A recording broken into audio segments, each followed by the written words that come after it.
historical eras of American federalism, there have kind of emerged three distinct periods. The first is dual federalism, where there is a clear division of power, and we really see this trickle down from the writing of the Constitution. And there's it's interesting that cakes, baked goods, are brought in as the metaphor for American federalism. So a layer cake, if you can close your eyes and picture a layer cake, meaning that there's two clear, distinct, different flavors of a cake. Let's say it's a chocolate layer on top of a vanilla layer, and there's a very clear divide. When we think about the express versus reserved powers, there is a very clear division of what powers have been granted to the federal government and those left over for the state government. As time moved on, we start to see this shift towards cooperative federalism. And this is when the national government becomes more involved with state government. And unlike a layer cake where there is a clear division between the two different layers, we're going to use the analogy of a marble cake. For those of you who are unfamiliar with marble cake, a marble cake is chocolate and vanilla mixed together, where it's almost difficult to see where the division lies. You can tell that it's two different flavors and they stand out from each other, but they are almost meshed together so that it creates much more of a gray area. And we've really seen this in regards to fiscal federalism in terms of spending, taxing, and providing grants. In terms of how the national government has become more immersed in state governments, particularly on a fiscal level involving those different practices. And we have now seen a shift to the emergence of new federalism. And this is a devolution of power back to the states. So beginning with really in the 80s with Reagan and moving into the Republicans of the 1990s, we see this shift and this push to try to dilute some of the power away from the national government that FDR had established during his presidency.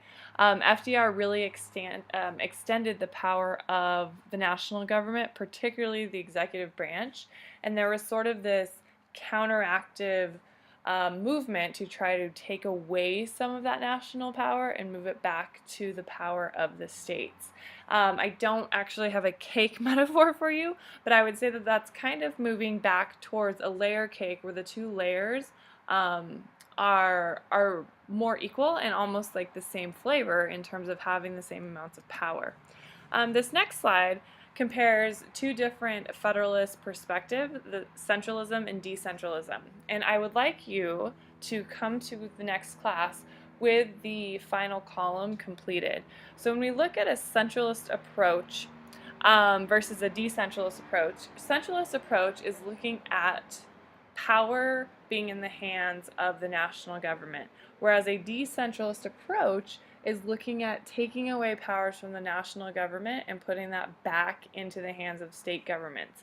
And so I posed a couple of different topics, and I have provided the centralist approach. And again, I want you to then think of what the opposite or decentralist approach would be.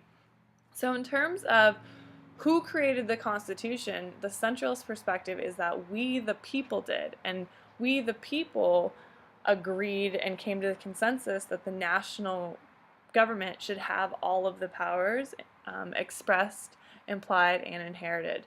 In terms of the Constitution and authority, the national government reigns supreme. The Supremacy Clause gives the national government authority over all in this country, particularly state governments.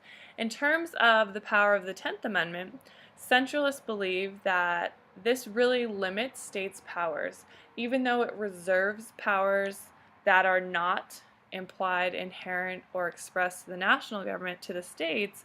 Those are pretty limiting when we itemize line by line the powers that the national and state governments can exercise.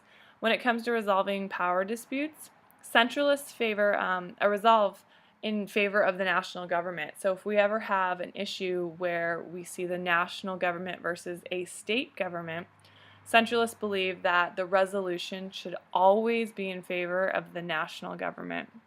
In terms of the size of the federal government, centralists really believe that Since 1790, since 1790, the size of the federal government has remained constant and static. It has not expanded, it has not decreased, it's remained pretty consistent and constant over time. And then lastly, the relationship of the people and the states. And centralists believe that it's not the national government, but it's actually been the states that have violated people's rights. And common examples of this are post-Civil War era in southern states. When we look at the Jim Crow era or different segregationist laws, centralists would say that the national government protected people from discrimination and inequality, where it was actually the states that were persecuting its own people. And so again, what I would like you to do is come to class prepared to present the decentralist approach to all of these topics. I apologize, my PowerPoint got cut off here at the bottom, but essentially what this says that you guys can't read is it asks you to provide some examples of followers of the decentralist approach. So centralist approach followers, primarily we can big picture categorize it as the Democratic Party. People like FDR, JFK, Lyndon Johnson, Bill Clinton, Barack Obama. And so I would ask that you also include some examples of followers of the decentralist approach.